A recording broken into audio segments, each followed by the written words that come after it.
Hello friends, ఈరోజు మనం ఆలు బీరకాయ కర్రీ ఎలా తయారు చేసుకోవాలో చూద్దాము. దానికి కావాల్సిన పదార్థాలు: బీరకాయలు పావుకిలో కానీ అరకిలో కానీ తీసుకొని ముక్కలు కట్ చేసి పెట్టుకోండి. అలాగే ఆలు కూడా ఇలా పొట్టు తీసి ముక్కలు కట్ చేసుకొని పెట్టుకోండి. కారం కొద్దిగా తీసుకోండి. అలాగే కరివేపాకు కొద్దిగా, పోపు దినుసులు 1 స్పూను, ఉప్పు రుచికి సరిపడా, అల్లం పేస్టు 1 స్పూను, కొత్తిమీర కొద్దిగా తీసుకోండి, పసుపు చిటికెడు తీసుకోండి. దీంట్లోనే ఆయిల్ కర్రీకి సరిపడి తీసుకోండి. గరం మసాలా 1 స్పూను, ఉల్లిపాయలు పచ్చిమిర్చి ఇలా కట్ చేసి పెట్టుకోండి.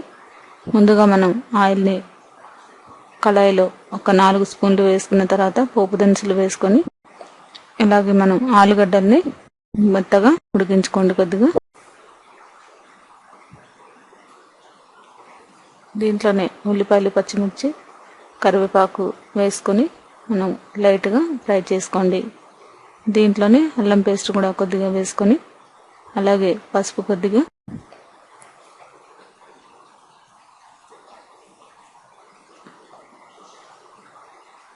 దీంట్లో వేసిన తర్వాత బీరకాయ ముక్కల్ని కూడా వేసుకొని ఒక 10 నిమిషాల పాటు ఈ ముక్కలన్నీ మెత్తబడే వరకు ఉడికించుకోండి.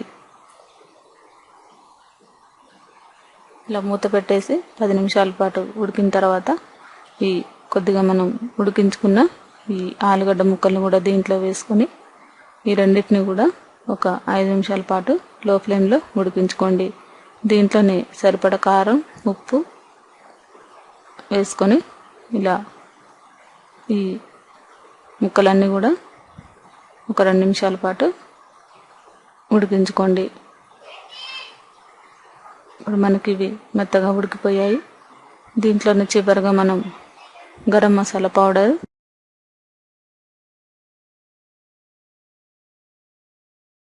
చూసారు కదా, ఈ విధంగా గరం మసాలా పౌడర్ వేసుకున్న తర్వాత చివరిగా మనం కొత్తిమీర వేసుకుంటే ఈ కూర మనకి రెడీ అయినట్టే. ఇది రోటీలో కానీ రైస్లో కానీ చాలా టేస్ట్గా ఉంటుంది. ఈ రెసిపీని మీరు కూడా ట్రై చేసి చూడగలరు.